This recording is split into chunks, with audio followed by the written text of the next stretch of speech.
Most people let one small mistake snowball into a full-on confidence crash. But mistakes don't have to define you. They can actually fuel your progress. One quick way to reframe mistakes is with a short mantra you can repeat to yourself.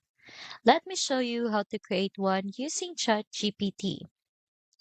I just typed this prompt into ChatGPT.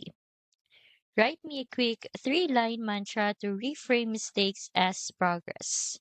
You can pause the video if you want to copy it. What I love is that ChatGPT instantly gives you simple phrases you can keep in your notes or even say out loud when you slip up.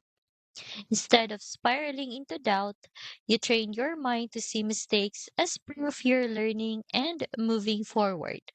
This one small step helps, but real confidence comes from making that mindset automatic.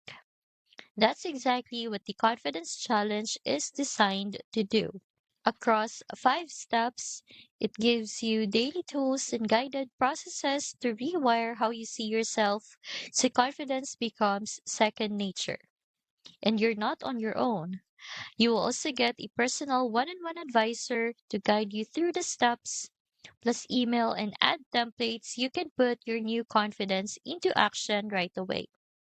It's just $7 to start, beginner friendly, and you can dive in today. Tap the link below this video and start turning mistakes into momentum with the Confidence Challenge.